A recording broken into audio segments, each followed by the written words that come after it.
जैसे शरीर के लिए एक खुराक होता है, हम किस तरह का डाइट लेते हैं, किस न्यूट्रिशन। क्या खाते हैं, कितनी बार खाते हैं, वो हमारे बॉडी को इफेक्ट करता है। यस। उसी तरह माइंड के लिए जो फूड है, जो जो हमारे दिमाग के लिए, हमारे मन के लिए जो उसकी खुराक है, वो है इंफॉर्मेशन। ओके। हमारा ब्रेन, हमारा माइंड उसे कंटिन्यूअसली रिसीव करता है और उसके दो प्रोसेस करते हैं। प्रोसेस करता है, और उस प्रोसेस में एक बहुत दो फंडामेंटल फंक्शंस होते हैं, या जो उसके अंडरलाइंग मैकेनिज्म होते हैं। पहला कि क्या मैं सेफ हूँ, मेरी बॉडी, मेरा जो एग्जिस्टेंस, हर क्षण जो भी इंफॉर्मेशन आता है, वो अगर डीपली अगर देखा जाए तो डीपली अंडरलाइंग मोटिवेशन वो होता है कि क्या मैं सेफ हूँ इस वक्त। दूसरी चीज़ होती है कि जो भी इंफॉर्मेशन मैं अपने आसपास के पर्यावरण, इन्वायरमेंट से परसीव कर रहा हूँ, वो मेरी नीड को फुलफिल कर रही है या नहीं, मेरी ज़रूरत को पूरा करने वाली है या नहीं। ओके।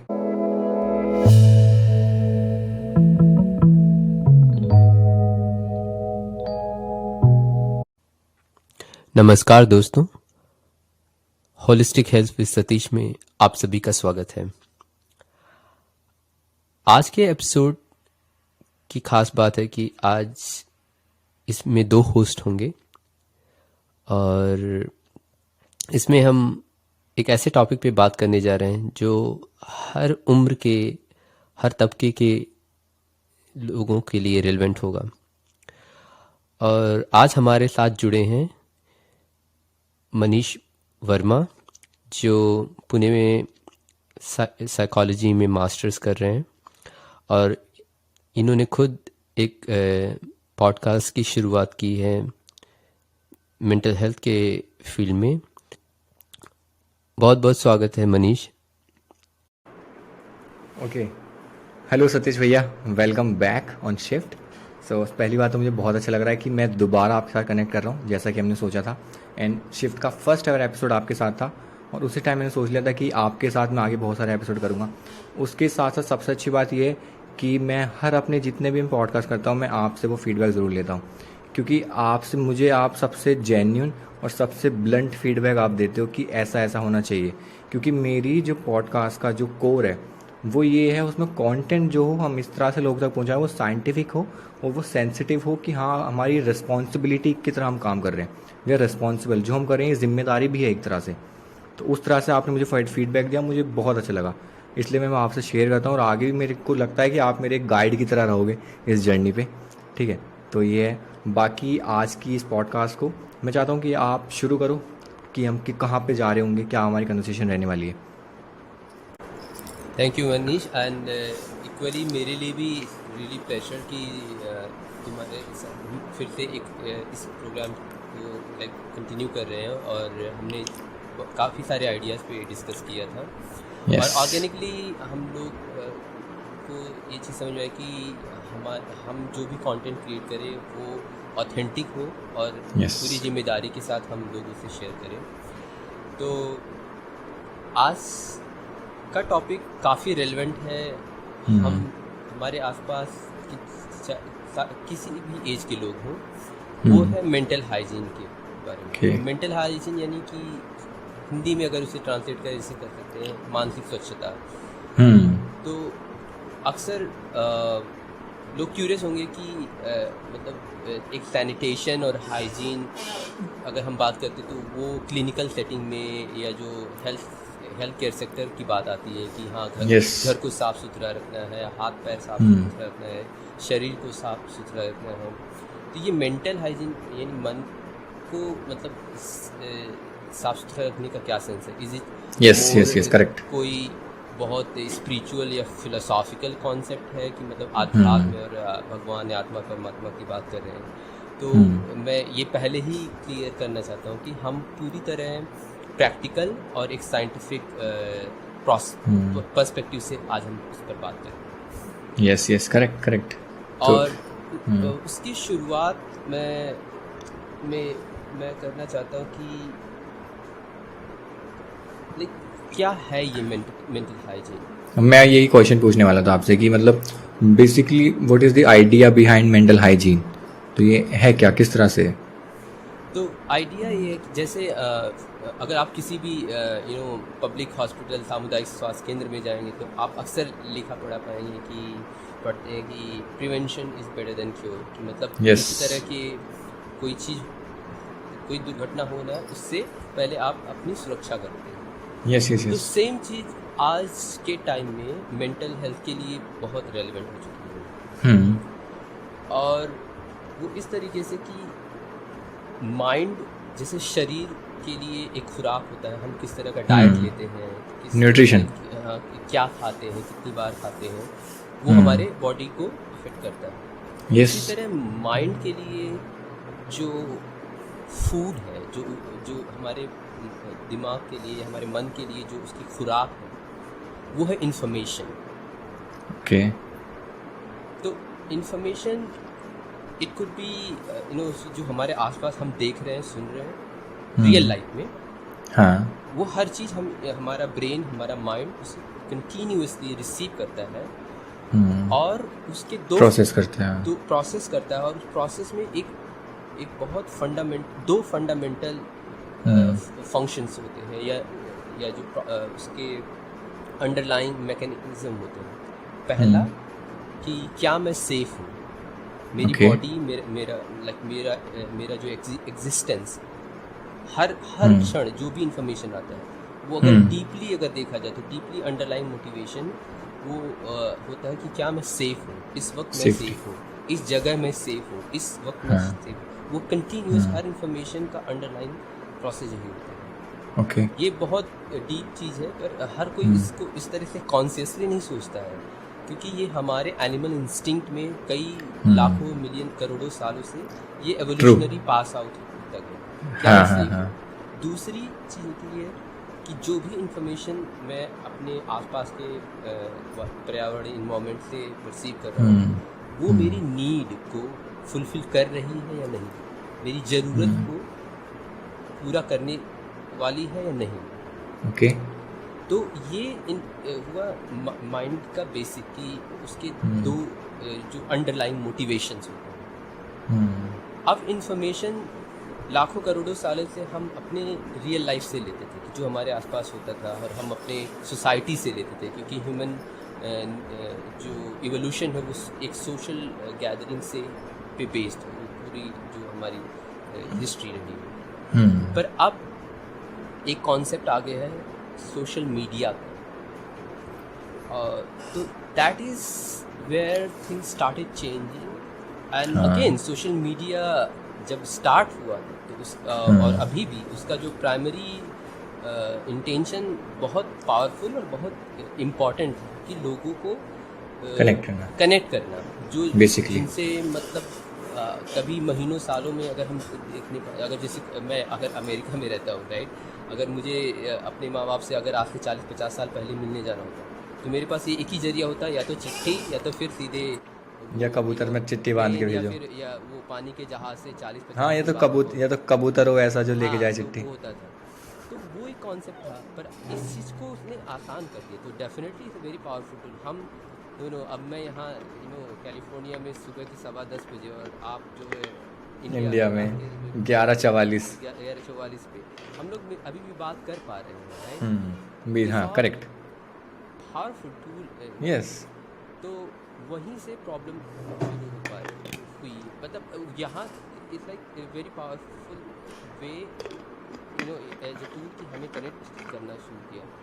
पर प्रॉब्लम वही शुरू हो जाती कि जब किसी भी पावर को हम अब्यूज करना शुरू कर देते हैं, तो दैट इज़ वेयर हमारे माइंड अनहाइजीनिक या मतलब क्लटर होने लगा, बहुत सारी उस अनवांटेड इन्फॉर्मेशन की वजह से। एग्जैक्टली। यस यस यस, हाँ, करेक्ट। ये आपने जो ये सोशल मीडिया वाला पॉइंट बोला, मैं भी इसको इससे कनेक्ट करने की कोशिश कर रहा था, क्योंकि इन्फॉर्मेशन आज के टाइम पे ये एल्गोरिदम्स में इतने ज़्यादा हम फंस चुके हैं कि हम जो कंटेंट हम देख रहे हैं उसके रिलेटेड हमें कंटेंट में पुश किया जा रहा है, तो हमें पता भी नहीं है कि हम वो एनवायरनमेंट को अपने आसपास ऐसा बना चुके हैं जिससे हम बाहर ही नहीं आ पा रहे। मैं एक कॉन्सेप्ट पे मेडिटेट कर रहा था, आप बताना कि मैं थोड़ा थोड़ा सही सोच रहा हूँ कि नहीं। मेरे को मतलब मैं क्या सोच रहा था, सपोज़ एक जनरल एग्जांपल में लेता हूँ कि कोई male and female like they got separated, ठीक है, वो उनका ब्रेकअप हो जाता है। मैं जनरली इस एग्जांपल को क्यों लेता हूँ, क्योंकि एक यूथ की लाइफ में बहुत इंपॉर्टेंट फेज़ है, इसलिए मैं इसको ज़रा कंसिडर करता हूँ। फिर क्या होता है, ऐसा होने के बाद क्या हुआ, जो एक बंदा है जिसका थोड़ा दिल ज़्यादा टूटा है, जिसको ज़्यादा अफेक्ट हुआ है, बेसिकली जनरली ऐसा ही होता है, किसी एक को ज़्यादा अफेक्ट होता है। अगर दोनों को अफेक्ट होता तो ब्रेकअप हुआ ही ना होता। थोड़ा थोड़ी अगर देखा हूँ मैं, जितने मेरा देखा है मैंने लोगों को, एक को ज़्यादा अफेक्ट होता है। देन क्या होगा, उसके सोशल मीडिया पे एक कोई पोस्ट आएगी जिसमें कुछ बातें हो रही होंगी, मे बी कोई शायरी होगी, मे बी कोई गाना होगा, कोई ऐसे रील होगी, ठीक है। उस रील पे चाहे वो लाइक ना करे, कमेंट ना करे, उस पर टाइम ज़्यादा स्पेंड करेगा, क्योंकि लाइफ के उस फेज में उससे वो ज़्यादा रिलेट कर पा रहा होगा, ठीक है। एल्गोरिदम को पता चल चुका है कि इस बंदे को ये वाला कंटेंट अब पसंद आ रहा है, और वो उसको और वैसा कंटेंट दिखाएगा, और दिल टूटी शायरी, फिर उसे राहत राहत इंदौरी जी से इंट्रोड्यूस करवाएगा कि ये मिलो, ये एक शायर हैं। उसको कोई ऐसे ऐसे रील्स दिखाई देंगी, क्योंकि वो उस फेज में रियल लाइफ में है, उसे वो कंटेंट अट्रैक्ट कर रहा है, उस पर वो टाइम ज़्यादा स्पेंड कर रहा है। मे बी उसको लाइक नहीं कर रहा, कमेंट नहीं कर रहा, शेयर नहीं कर रहा, उस कंटेंट में ज़्यादा टाइम स्पेंड कर रहा है। एक रील आई, उन्हें स्किप कर दी, वो वाली रील आई तो उसे होल्ड गई कि वो अपने एक्सपीरियंस से रिलेट कर रहा है उसको, ठीक है। तो ऐसा हो रहा है, तो जो ब्रेकअप फेज से जो बाहर आना चाहिए उसको रियल लाइफ में, वो आ नहीं पा रहा, क्योंकि सोशल मीडिया ने उसके आसपास एक एनवायरनमेंट बना दिया, एक ऐसा क्लाउड बना दिया कि वो उसमें फंस के रह गया। तो मैं इस कॉन्सेप्ट में मेडिटेट कर रहा था कि यार जो हमारे रियल लाइफ में चल रहा होता है ना, उस चीज को हम सोशल मीडिया पे अट्रैक्ट कर रहे होते हैं। लाइक अगर मैं आज आपसे पॉडकास्ट कर रहा हूँ ना, तो मेरे सोशल मीडिया पे कहीं ना कहीं ये चीजें आ रही होंगी, किसी की पॉडकास्ट आ रही होगी, किसी के माइक फोटोफोन्स आ रहे होंगे, किसी का कैमरा आ रहा होगा। ये रियल लाइफ और सोशल मीडिया ऐसे कनेक्ट हो चुके हैं। तो इसमें क्या है, जो गलत इन्फॉर्मेशन दिमाग में जा रही है, उस अगर हम लाइफ में उस फेज में, तो मैंने क्या एक्सपीरियंस किया कि मेरे भाई, अगर तुम्हें रियल लाइफ में किसी फेज से बाहर आना है, तो सबसे पहले सोशल मीडिया पर उस फेज से बाहर आना पड़ेगा। मैंने ये देखा कि अब हम सबका इंस्टाग्राम अलग तरह से काम करता है, इट्स अ डायनामिक प्लेटफॉर्म, तो आप यूज़ करोगे अलग आएगा, मैं यूज़ करूँगा अलग आएगा। तो मैंने इतने भयंकर लेवल पे वो चीज़ देखी कि मतलब आपने देखा होगा, वो इंसान स्टोरीज क्यों शेयर करने लगता है, क्योंकि उसको एक्सेसिबल है, उसको वो रील दिखाई दे रही है, वो क्लिक करते शेयर कर रहा है, एक क्लिक करते शेयर कर रहा है। तो उसमें हम लोगों को प्रिडिक्ट, उसकी सोशल मीडिया से हल्का हल्का प्रिडिक्ट करते हैं कि इसके रियल लाइफ में क्या चल रहा होगा। और ऐसा ही फिर होता है, वो शेयर करता है और कंटेंट आता है, वो और शेयर करता है, फिर और कंटेंट आता है, भी और शेयर करता है, वो उस क्लाउड में फंस के रह गया। तो वो मेरे को ऐसा फील हुआ कि मेरे पास रियल लाइफ में तो बाद में बाहर आएंगे किसी सिचुएशन से, पहले सोशल मीडिया से उस वाली सिचुएशन से बाहर आओ, उस कंटेंट को देखना बंद करो, शेयर करना बंद करो, रील आ रही हो उसे जल्दी से स्किप करो, एल्गोरिदम को पता लगाओ कि हाँ बंदा बाहर आ चुका है, जब जाके तुम असली लाइफ में बाहर आना शुरू होगे। तो ये सोशल मीडिया की जो इन्फॉर्मेशन है, ये जो क्लाउड बन रहा है, ये इस चीज़ में मैं मेडिटेट कर रहा था। अब आप बताओ कि मैं किस तरह से मैं क्या ये सही कर पा रहा हूँ ऐसे। I think it's beautiful observation है कि जो आपने ऑब्जर्व किया और ऐसा बहुत सारे एक्सपर्ट जो खुद उन सोशल मीडिया कंपनीज में काम करते थे, उन्होंने ये बात कही है। पर जिन लोगों की आप बात कर रहे हैं कि कि वो उस एल्गोरिदम में फंस चुके हैं, या फिर उसके पास मतलब राहत इंदौरी से लेके फिर भोजपुरी तक चले जाते हैं। सो एक ऐसा नहीं है कि उन्हें पता नहीं है कि उन्हें यहाँ ये चीज़ उन्हें पता भी होती है, पर फिर भी उस चीज़ में वो उलझे रहते हैं। यस।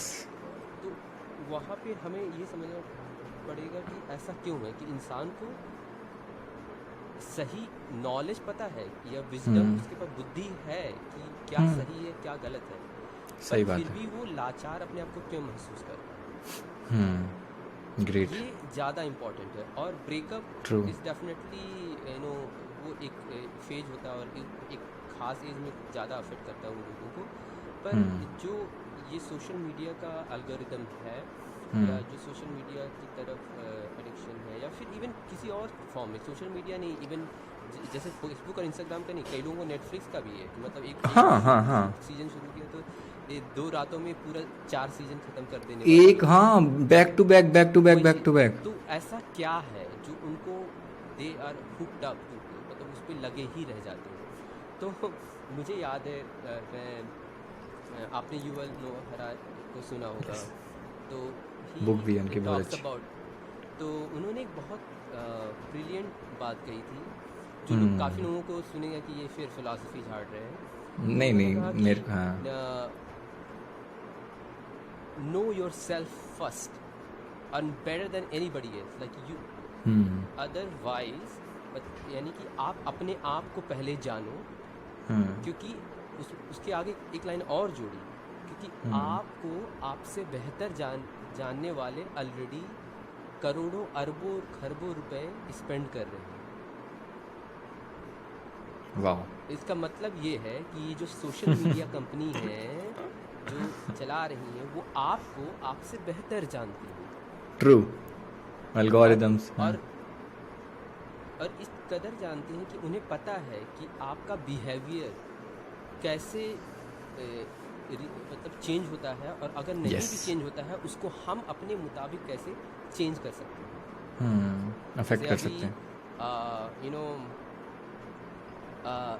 उन्होंने एक और बड़ी बहुत अच्छी बात कही थी कि जब ये इंटरनेट और टेक्नोलॉजी नहीं हुआ करती थी तो हर इंसान हमेशा जैसे अपना वक्त अपने डेली का रोज़मर्रा के काम ख़त्म करके अपने दोस्तों से अपने हम उम्र लोगों से मिलना जुलना करते थे, चाहे बच्चे हों अपने उनके बच्चों के साथ खेलते थे, बड़े बुजुर्ग हों एक नुक्कड़ पे चाय पी के अपनी राजनीति बातें करते हों, या औरतें हुई किसी किसी भजन मंडली में अपना कर रही हैं। पर आज हर किसी के हाथ में सेल फोन है। तो ये जो यस प्रॉब्लम आपने कही कि सोशल मीडिया की प्रॉब्लम केवल यू नो जो टीनेजर्स या कॉलेज गोअर्स तक ही नहीं है। मैं अपने ट्रू पेरेंट्स, मेरे फादर, मैं देखा हूँ, मैं जब इंडिया गया कि रात के 11-12 बजे वो भी स्क्रॉल कर रहे। मेरे father he is in sixties, कि मतलब, और ऐसे उनके उम्र के कई लोग हैं, मेरे बड़े कजन्स हैं या मेरे अंकल्स हैं या जो इवन मेरे मामा लोग हैं, हर किसी के हाथ में सेल फोन अभी चल रहा है। तो पहले लोग कहते करेक्ट थे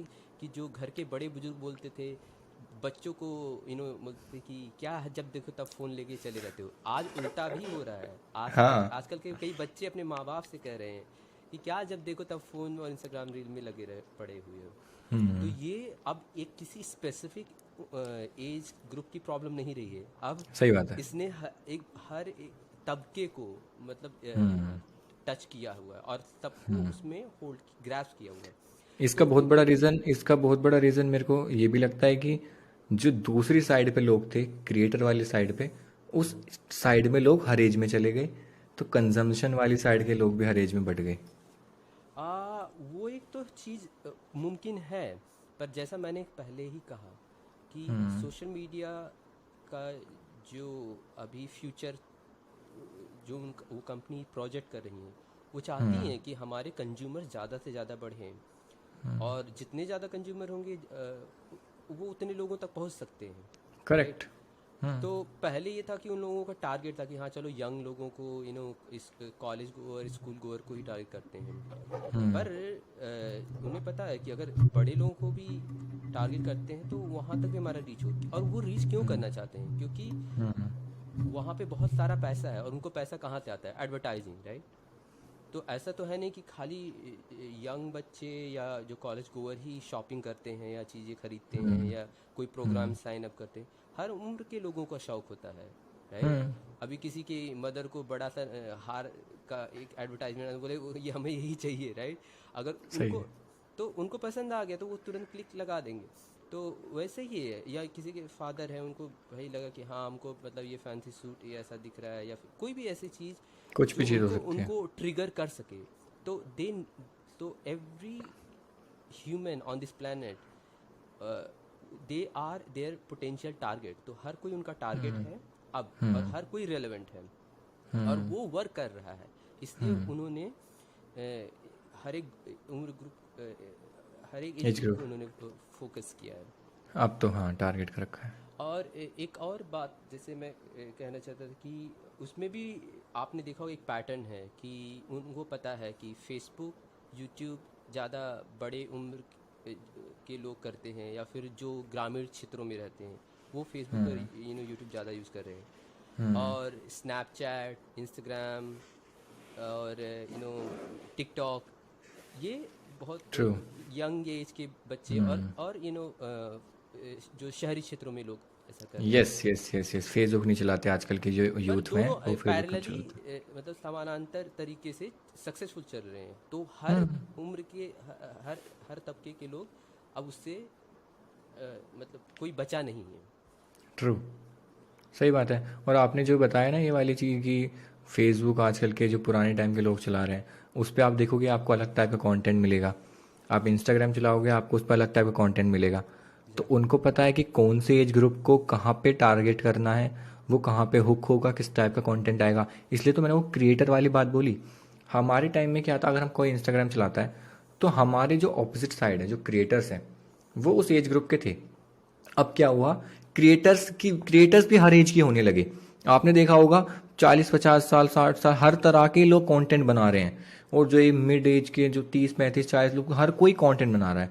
तो इसलिए देखने वाले भी बढ़ गए, वो कंजम्पशन भी बढ़ गया। अब जो हमारा वाला कंटेंट है, जो मान लो 19 20 21 वाला, इस कंटेंट को नहीं देखते वो लोग। उनके लिए अलग कंटेंट बन रहा है तो वो कंज्यूम कर रहे हैं। तो ये हर एज में वो कंटेंट बनाने वाले भी बढ़ गए, इसके साथ साथ मतलब जो कंज्यूम करने वाले तो वही बढ़ गए। और जो आपने बताया ये जो एडवर्टीजमेंट वाली बात है, इसमें एक बहुत इंटरेस्टिंग चीज़ ये भी हो रही है, जो हम ऑब्जर्व करते हैं क्योंकि हम तो इस इंडस्ट्री में मतलब काम भी कर रहे हैं। तो अब क्या हो रहा है ना, अगर उनको पता है पैसा तो पेरेंट्स के पास है, अपने लिए लेना होगा तो भी उन्हें पैसा देना है, और उनके बच्चे को सामान दिलाना है, पैसा तो पेरेंट ही दे रहे हैं ना। बिल्कुल ठीक है। बिल्कुल। तो आजकल इन चीज़ों पे क्या है, जैसे एडवर्टीजमेंट इस तरह चलते हैं। मान लो कि आज हमारा मेंस डे है, तो आज जैसे मेंस डे असलियत में है भी, तो आज के टाइम पे लड़कों को नहीं लड़कियों को ऐड दिखाए जाएंगे हम्म गिफ्ट करने के लिए। हम्म। ठीक है। तो रक्षाबंधन पे लड़कियों को नहीं लड़कों के जैसे ऐड दिखाए जाते हैं गिफ्ट करने के लिए। तो इस तरह की एडवर्टाइजिंग हो रही है कि कौन इस समय इस दिन पे कौन स्पेंड करेगा। बेसिकली इस वाले जोन में कौन किस पे पावर है स्पेंड करने वाली आजकल के टाइम पे। तो ये तो ये समझते वाली हैं कि चीज़। ये केवल ये टेक्नोलॉजी का खेल नहीं है, ये साइकोलॉजी है। यस, दे तो दे एग्जैक्टली। अंडरस्टैंड, वो आपके मन को आपसे बेहतर जानते हैं, और आपके मन को कैसे बदलना है, उसको उसको भी बताना, जानते हैं। मैनिपुलेट करना है। वो बेसिकली उसका भी मैनिपुलेशन ही है। उनके पास पूरा तरीका है कि आपको हम्म। इमोशनल कर देंगे, कोई बहुत सेंटी सा एडवर्टाइजमेंट हम्म। बना देंगे। जैसे मुझे याद है हम्म। दिवाली का वो जो एरियल वाला देखोगे ऐड, या फिर हाँ। हालांकि मैसेज बहुत खूबसूरत है। या फिर जो यस। एचपी प्रिंटर का एक है कि जो एक ने बुढ़िया औरत वो बेच रही है तेल। तो they have beautiful message, but they उसमें धीरे से उसको स्लिप कर देते हैं कि ये हमारा वाला बेसिकली यही है, हाँ यही है। ओरिजिनल जो कोर मार्केटिंग है, जो वायरल मार्केटिंग है, वो होती ही ऐसी है कि तुम्हें लगेगा नहीं वो मार्केटिंग हो रही है। एक गूगल का बहुत फेमस एडवर्टीजमेंट है, जिसमें एक बहुत ओल्ड एज एक मतलब इंसान है, वो अपने फ्रेंड से मिलना है उनको। तो वो क्या कर रहा है, अब उसकी प्लेस को सर्च करता है गूगल पे। फिर गूगल पे लोकेशन ढूंढता है, लोकेशन से टिकट बुक करता है, टिकट बुक करके वो फ्लाइट बुक करता है, जो भी बुक करता है, फिर उसकी लोकेशन देख के उसके घर पहुंचता है। उस पूरी प्रोसेस में उन्होंने गूगल का अलग अलग प्रोडक्ट यूज़ करे हैं। कभी गूगल हम्म मैप यूज़ करा है, कभी गूगल सर्च यूज़ करा है। And it's a very beautiful and very emotional advertisement. तो अपने एंड में जाके अपने एक बहुत 20 30 साल पुराने फ्रेंड से मिलता है। तो basically it's the emotional story. People love to share this type of stories. They don't know कि वो बेसिकली ऑर्गेनिक प्रमोशन कर रहे हैं। तो ये बेसिक 3 कैटेगरी हैं एडवर्टीजमेंट के लिए, एक तो इमोशनल स्टोरीज, एक एक्सपर्ट एडवाइस, एक पब्लिक ओपिनियन। आपने कोलगेट्स के ऐड देखे होंगे जहाँ पे एक्सपर्ट एडवाइस यूज़ की जाती है कि डेंटिस्ट का सुझाया सेंसोडाइन ये वो। और आपने देखे होंगे जो सिम नेटवर्क्स होते हैं, जो उन्हें उसमें कहते हैं जो पब्लिक ओपिनियन, कि यार एयरटेल का एयरटेल की स्पीड कितनी अच्छी है, वो एयरटेल की जो एयरटेल गर्ल की जो एडवर्टीजमेंट है। तो बेसिकली 3 4 फैक्टर्स पे एडवर्टीजमेंट बनाए जाते हैं, जहाँ पे एक वो सटल होता, बड़ा सटल एक इन्वॉल्वमेंट होता है, वो इतने इमोशनल हो जाते हैं। अब मैं इसका एक बहुत अच्छा एग्जांपल मेरे को याद आया। एक ब्रांड है द मैन कंपनी। ठीक है। तो उस मैन कंपनी के प्रोडक्ट्स आते हैं, ग्रूमिंग प्रोडक्ट्स आते हैं मेल्स के लिए। तो अब इंडस्ट्री में आप आयुष्मान खुराना को आप जानते होगे। Ayushmann Khurrana is famous for his poetries, उसके सॉन्ग्स। तो एक्टिंग के साथ साथ वो इन चीज़ के लिए फेमस है। तो मैन कंपनी ने क्या किया, मैन कंपनी ने आयुष्मान खुराना से मेंस डे पे एक पोइट्री करवाई। 2 3 साल पुरानी बात हो गई। वो पोइट्री उन्होंने बोली, बस एंड में वो मेंस डे पे थी, द मैन कंपनी ने करवाया था, ऊपर लोगो लगा हुआ था। एंड एट दी एंड जब उसके वो आ रही थी कि किसके क्रेडिट्स दे रहे थे वो, तो पोइट्री आयुष्मान खुराना ने लिखी भी नहीं है, वो लिखी भी किसी और ने है। बट बिकॉज आयुष्मान खुराना की ऐसी इमेज है, उसको ऐसा ब्रांड के तौर पे लाया गया, और वो लोगों ने इतनी शेयर करी मैसेज पे बिना किसी पैसे लिए, ऑर्गेनिकली इतनी शेयर करी। और प्रमोशन या बेसिकली जा तो ब्रांड ही रहा है ना, हम्म एंड में शुरू में बीच में जा तो ब्रांड रहा है।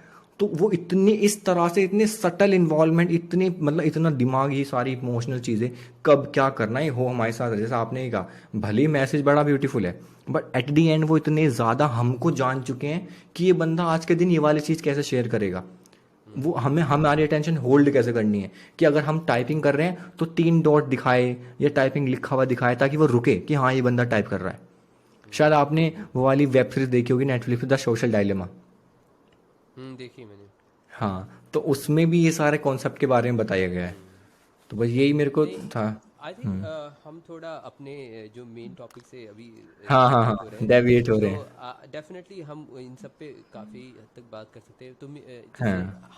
हमने इन सबको टच किया, और हम्म। ये काफ़ी रेलेवेंट है, और मुझे लगता है कि लोगों को बिल्कुल एक तरह से अवेयरनेस तो ज़रूर होगी कि इन सब यस। के पीछे पूरा एक कॉन्सेप्ट क्या है, या हम्म। उसके पीछे एक थ्योरी क्या है। हाँ। तो बात आते हैं कि लोग किसी भी तरह के यू नो इंटरटेनिंग इंफॉर्मेशन की तरफ, या कोई हम्म। कोई इवन इमोशनल मैसेज की तरफ क्यों जाते हैं, हम्म। या फिर कोई ऐसी चीज़ जो एक्सटर्नली उन्हें मतलब बहुत प्लेजेंट लगती है, क्यों उस तरफ हम्म। जाते हैं। तो इसके पीछे एक जो डीप रूटेड साइकोलॉजी है बोर्डम की। ओके। आज के तारीख में सबसे बड़ा जो चैलेंज है पूरे जो ह्यूमैनिटी है, जो कहते हैं ना कि जो पूरे ह्यूमन काइंड। इस पूरे धरती पे जो सारे इंसान हैं, सबकी सबसे बड़ी जो हम्म। चैलेंज है कि कोई इंसान मतलब अधिकतम मे बी मोर देन 90% के पास ये हम्म। एबिलिटी नहीं है कि बोरियत को झेलें, कैसे उसको कैसे फेस करें। Hmm. Boredom is the biggest challenge. Okay. तो तो वो चीज़ हर एक जो भी टेक इंडस्ट्री है, या कोई भी ऐसे हम्म। इवन नॉन टेक इंडस्ट्री भी जो भी इस चीज़ को हम्म। जानता है, इवन टेलीविज़न सीरियल्स अगर अगर बात करें कोई भी, हम्म। दे नो कि लोगों के पास खाली वक्त है, और खाली वक्त में कोई अकेले अपने साथ बैठ नहीं सकता है। करेक्ट। मतलब अगर कोई बच्चा अगर स्कूल से आए हाँ। और उसे कह दो कि 10 मिनट अगर अकेले बैठ जाए, या इवन कई लोग जो ऑफिस से जैसे आए, आते ही जैसे अगर बैग रखा, घर पे बैठे सोफे पे बैठे, हाथ में या तो रिमोट या फ़ोन। कोई दुकान से आए, बिजनेस से आए, जैसे घर में हम्म। आएगा, कहो 10 मिनट खाली आराम से बैठ जाए, बिना किसी से बात किए, बिना फ़ोन चलाए, बिना रिमोट, 90% से ज़्यादा लोग फेल हो जाएंगे। कि कह दो कि अगर तुम आप हम्म। अकेले, या इवन अगर किसी के साथ भी हो, अगर बिना इन दोनों हम्म। चीज़ों को किया, तो बिना टीवी या फ़ोन के बैठ जाओ, बिना डिवाइस के। वो घबराहट होने लगती है। और okay. It's a real problem, ये हम्म। कि अपने आप के साथ ना बैठ पाना, या अपने आप के अकेलेपन के साथ कंफर्टेबल होना, ये हम्म। बहुत बड़ा चैलेंज है। तो उस चीज़ को भरने के लिए उन्हें कुछ हम्म। चाहिए। हम्म। तो और इसमें हम धीरे धीरे अभी जाते हैं थोड़ा न्यूरो साइंस में कि यस प्लीज। जैसे हमारा जब बच्चों का जो नेचर होता है, या इवन जो ठीक है। जो लोअर एनिमल्स होते हैं, जैसे एक हाँ। पपी है, डॉग है, या इवन घर के छोटा बेबी है, हम्म। उनको हमेशा हमेशा कुछ स्टिमुलेशन चाहिए, हमेशा खुश रखने के लिए, हंसमुख रहने के लिए, या हंसते रहने के लिए। जहाँ उनको कोई स्टिमुलेशन नहीं मिले, स्टिमुलेशन मतलब कोई ऐसी चीज़ जो उनके मन को पसंद आए, यानी कि उनके ब्रेन में एक केमिकल होता है डोपामाइन, जो डोपामाइन। उन्हें एक्साइटेड करता है, मतलब वो खुशी से एक्साइटेड हाँ। हो जाते हैं। तो वो एक्साइटमेंट बच्चों तक होती थी, अगर आज के 30-40 साल पहले की बात करें, या इवन हम्म। 15-20 साल पहले तक भी, अगर जब टेक्नोलॉजी का उतना इवोल्यूशन नहीं था, तो ये बच्चों तक तो हम्म। था। हम्म। पर अभी बड़े लोगों में क्या होता था कि जैसे लाइक अगर डेवलपमेंट होता है, उम्र के साथ बड़े होते थे, तो माइंड हर हमेशा एक्साइटिंग चीज़ों के लिए नहीं भागता है। वो जो रेगुलर चीज़ें होती हैं, जैसे बच्चा स्कूल जाते हैं क्यों रोता है, क्योंकि उसे पता है कि अब उसे रूटीन में आना पड़ेगा, अनुशासन में आना पड़ेगा, डिसिप्लिन में आना होगा, और बोरिंग चीज़ें करनी पड़ेंगी। बोरिंग मतलब क्या है कि कोई ऐसी चीज़ अगर आप चाहते हैं कि ये करना, अचीव करना चाहिए, पर फिर भी आप कर नहीं पा रहे हैं, तो अ, आप उस फ्रस्ट्रेशन का जो एक्सपीरियंस है वो बोरिंगनेस है। पर कोई वो नेगेटिव चीज़ नहीं थी। साइंटिफिकली ये वर्ड ही मतलब उसको विलिफाई कर दिया है कि it's a very negative word. पर हालांकि इस बेसिकली ए प्रोसेस कि अगर आप कोई चीज़ लर्न करना चाहते हैं, कुछ अर्न करना चाहते हैं, तो you have to discipline yourself. आपको अपने आप को अनुशासित करना होगा, और बेसिकली उसमें इट्स अ वक्त पार्ट ऑफ प्रोसेस। हाँ, और ये वक्त लगेगा, और उसमें उस वक्त के हिसाब से हम समझते हैं कि एक लॉन्ग टर्म गोल, या कह सकते हो कि डिलेड ग्रेटिफिकेशन। मतलब एक होता है यस। बच्चे का जो एक्साइटमेंट होता है, उससे इमीडिएट कुछ मिले और इमीडिएट खुश होता है। तो जैसे तो उसमें यही होता है कि इमीडिएट कुछ मिला, उसका डोपामाइन ऊपर गया, तो वो होता है इंस्टेंट ग्रेटिफिकेशन, मतलब कि यस। तुरंत की खुशी।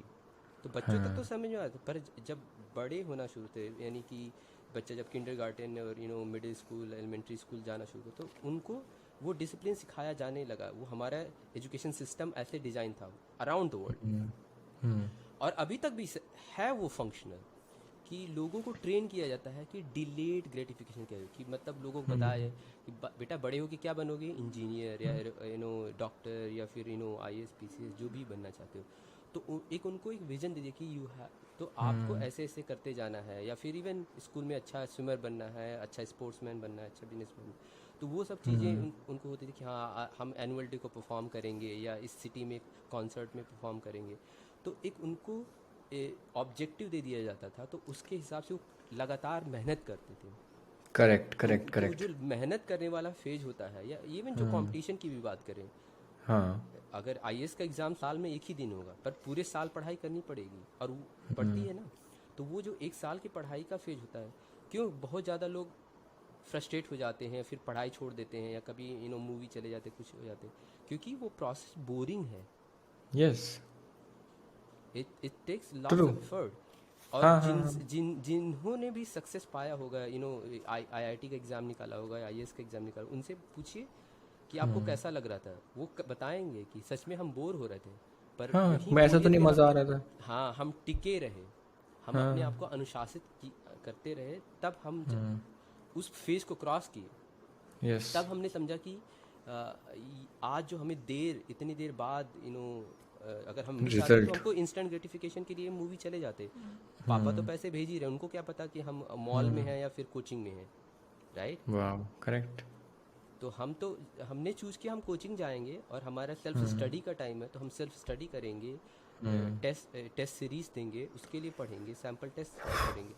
तो वो सब बोरिंग है, कोई एक्साइटिंग नहीं होता है, वो आपको इंस्टेंट वो नहीं देगा। पर जिस दिन उन्होंने मतलब वो सर्टिफिकेट मिला कि ना कि आप इसमें उत्तीर्ण हुए, यानी आपने ये रिवॉर्ड। आईएएस का एग्ज़ाम, उस दिन उस इंसान को मिलेगा कि हाँ मैंने कुछ किया था ओवर द पीरियड, और आज उसका हमें रिवॉर्ड। रिवॉर्ड मिल रिवॉर्ड। रहा है। बेसिकली रिवॉर्ड, तो ये जो ये काम करता है।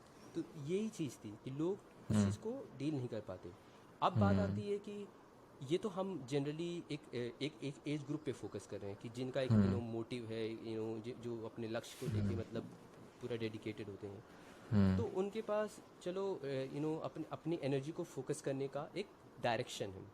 पर मेजॉरिटी लोग, जैसे हमारे आपके पेरेंट्स के एज ग्रुप के लोग हैं, या हमारे अंकल लोग के ग्रुप हैं, या फिर बहुत छोटे बच्चे हैं, तो उनके इसमें फिर भी उतना कोई बहुत ज़्यादा डेडिकेटेड गोल नहीं होता है, क्लियर हाँ, गोल नहीं ऐसी कोई होता है। चीज़ नहीं है जिसको वो मतलब जिसके लिए वेट कर पाए। एग्जैक्टली उनके पास है कि चलो हमारे पास ये तो है, ये बिजनेस तो चल ही रहा है, या ये दुकान चल ही हाँ रहा है, या फिर ये जॉब तो हाँ है ही, तो उसके हाँ। बाद जो भी वक्त है उसको कैसे भी बिता लें। इंस्टेंट, हाँ हाँ, थोड़ा। तो जैसे अपना बिजनेस से वापस आए, तो मतलब कोई ऐसी चीज़ चाहिए कि हम मतलब अब हम बोर नहीं बैठ सकते हैं। और पहले ये भी होता था कि ये जो अलग अलग उम्र के लोग होते थे, खास करके बड़े लोगों में, ये लोग अपने एक गैदरिंग करते थे, अपने उम्र के लोगों के साथ बैठते थे, बातें करते थे, ये। पर अब वो चीज़ कम हो रही है, वो टाइम, ज़्यादा हाँ।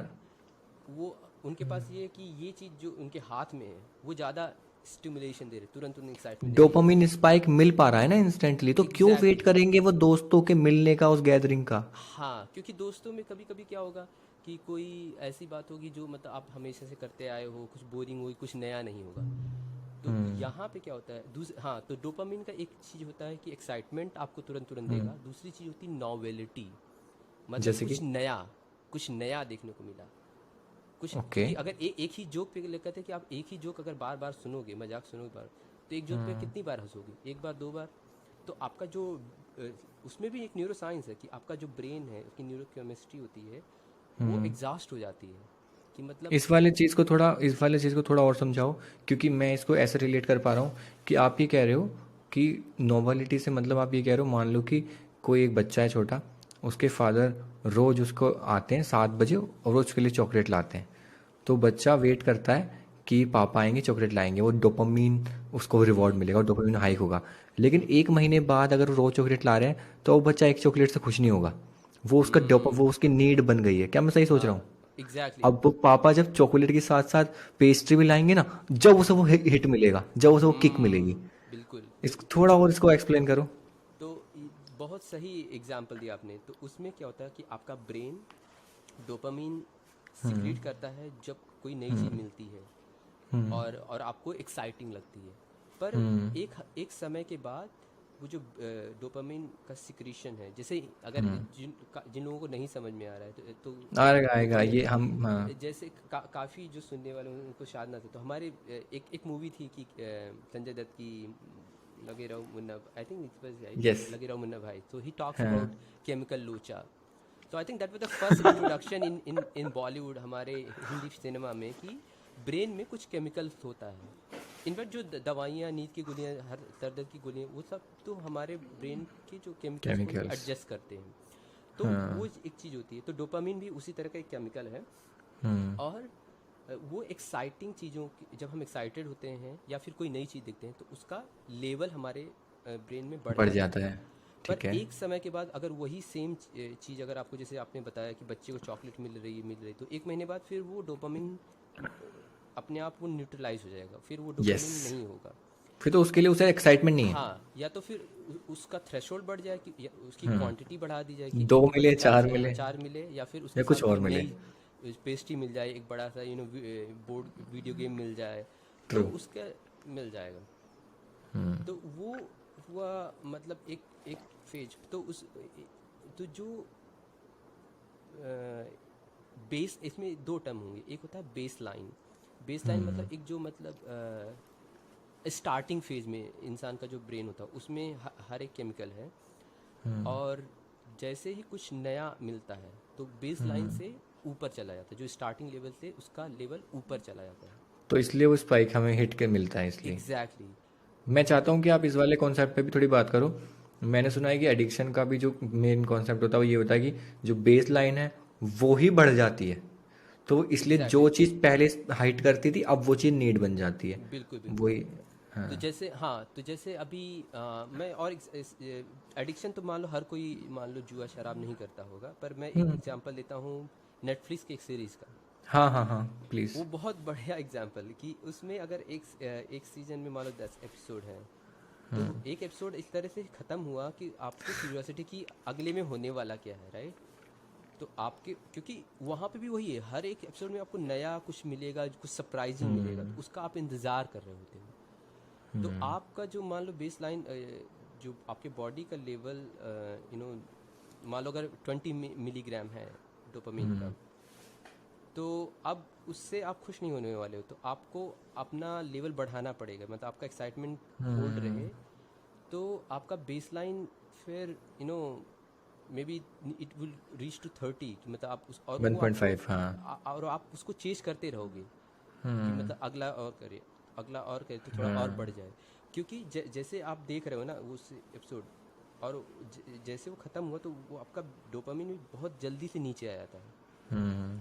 जैसे एक होता है कि किसी भी बॉडी में, किसी के भी बॉडी में, ये जो बायोकेमिकल्स होते हैं, न्यूरोकेमिकल्स होते हैं, इनका ग्रोथ धीरे धीरे ऊपर जाता है और फिर धीरे धीरे नीचे आता है। ठीक है। पर पर जब इस तरह की कोई बाहरी चीज़ों पे अगर हमारी नो डिपेंडेंसी हो जाती है, अगर हम उस पर निर्भर हो जाते हैं, तो वो इमीडिएटली ऊपर करती है और इमीडिएटली नीचे गिरा देती है। तो ये प्रॉब्लमेटिक होती है। तो जो एडिक्शन की भी बात आपने कही कि अगर किसी को ड्रग्स यानी जो चरस गांजा की बात करते हैं, तो उसको आज इतने, मान लिया अगर कोई 10 ग्राम से मतलब इतना हाई हुआ, तो अगले दिन में भी उसको और ज़्यादा चाहिए होगा, क्योंकि अगर 10 ग्राम अगर उसने एक महीने तक लेता रहा है, तो फिर 10 ग्राम में वो बिल्कुल सोबर रहेगा, फिर उसको बोलेगा कि अब मुझे थोड़ा और चाहिए। फिर उसको 10 ग्राम तो चाहिए ही चाहिए, वो तो उसकी हाँ नीड बन गई, वो तो हाँ बेस बन गया उसका। हाँ, पहले अगर 0 बेस लाइन थी तो उसका 10 अब ग्राम 10 है। बेस लाइन हो गई। यस, यही मैं तो बात करना चाह रहा था इस बारे में। हाँ, हवर आपने एक बार मेरे क्योंकि को 10 शेयर किया ग्राम था में एंड तो एक दूसरा चीज़ हाँ, आ जाता है, डीसेंसिटाइजेशन।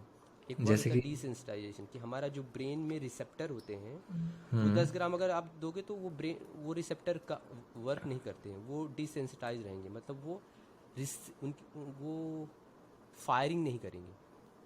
जैसे ओके। उनकी फायरिंग, उनको स्टिमुलेट करने के लिए, उन न्यूरॉन्स को हाँ। स्टिमुलेट करने के लिए आपको हायर डोजेज चाहिए होंगे। हम्म। जैसे कहते हैं ना कि किसी किसी का शुगर लेवल बढ़ गया है, तो इनको थोड़ा हायर डोज दो, क्योंकि आपका इंसुलिन रिसीव नहीं हो पा रहा, मतलब जो हम आपके जो पैंक्रियाज में सेल्स होते हैं, रिसेप्टर सेल्स होते हैं, वो मतलब उसको अब्जॉर्ब नहीं कर पा रहे हैं, तो शुगर को, तो इसलिए उसका रिसेप्टिविटी बढ़ाने के लिए हमें हायर डोज देने पड़ेंगे दवाइयों के। तो सिमिलरली वैसे ही है कि आपके ब्रेन में जो क्या आप बोल सकते हो, डोपामिन रिसीव नहीं हो पा रहा है जिस एक्सटेंट में चाहिए उसे, अगर आप केवल 10 ग्राम ही ले रहे हैं, तो उसका जो बेस लाइन से ज़्यादा अब चाहिए, क्योंकि 10 बेस ग्राम लाइन, चाहिए तो हाँ। वो डिसेंसिटाइज हो चुका है आपका, तो उसको फिर से ओके। सेंसिटिव बनाने के लिए उसको हायर डोज चाहिए होंगे। ओके, तो इट्स ऑल, मतलब ये इसके पीछे की जो आप साइंस बता रहे हो, क्या उसे 10 ग्राम से तो उसे फ़र्क ही नहीं पड़ रहा, वो तो बेस है, वो तो नीड बन गई कि इतना तो चाहिए ही चाहिए। इसी बिल्कुल। वजह से यही रीज़न है कि ये एडिक्शन से बाहर आना मुश्किल हो जाता है। लोग कहते हैं ये हो जाता है, आफत आती है, हाथ कांपते हैं, फलाना। इसलिए होता है कि नीड वाले चीज़ भी, बेस हमने ऊपर ले गए अपनी लाइन, वही हम फुलफिल नहीं कर पा रहे।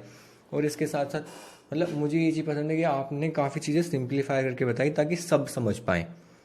ठीक है। और दूसरा, आपने एक दो कॉन्सेप्ट बहुत ज़रूरी बोले, जो इंस्टेंट ग्रेटिफिकेशन और डिलेड ग्रेटिफिकेशन वाले थे।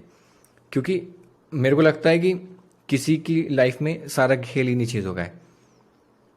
क्योंकि अगर मैं आपसे बात करूं कि अगर कोई इंसान डोपामिन को अपने अपने तरीके से यूज़ करे, तो वो कितने बड़े बड़ी चीज़ें अचीव कर सकता है उस चीज़ में। कि क्योंकि हमें पता है कि हम किसी रिवॉर्ड पे हमारी नज़र है, तो रिवॉर्ड के लिए अगर हम वेट कर रहे हैं, तो वो डोपामिन उल्टा हमारी हेल्प करेगा परफॉर्मेंस में। फॉर एन एग्जाम्पल, कि मान लो, छोटा एग्जाम्पल, अगर मैं जिम जाता हूँ, क्या होता है जिम जाके? दर्द ही तो होता है। जाके भी दर्द होता है, आके भी दर्द होता है, ज़्यादा खाना पड़ता है, डिसिप्लिन होना पड़ता है। ये कोई फैंसी प्रोसेस तो है नहीं, इट्स ऑल बोरिंग, पेनफुल भी है। बट बिकॉज हमें पता है अगले 30 3 महीने बाद, 90 दिन बाद, मैं अब से बेहतर दिख रहा होऊंगा, अब से स्ट्रांग होऊंगा, अब से ज़्यादा हेल्दी होऊंगा। उस होप, उस रिवॉर्ड के चक्कर में हम ज़्यादा वेट उठाते हैं, हम ज़्यादा एक्सरसाइज करते हैं, हम अच्छा खाते हैं। है तो प्रोसेस पेनफुल ही, बोरिंग ही, रोज एक टाइम पे जिम जाना है। लेकिन हमें पता है वो डोपामिन जो हमें कह रहा है ना कि यार अब से 90 दिन वेट तो कर तू, हम चाहते तो हम जाने के बाद उस हम प्रोटीन की जगह पे वो हम चॉकलेट खा ले।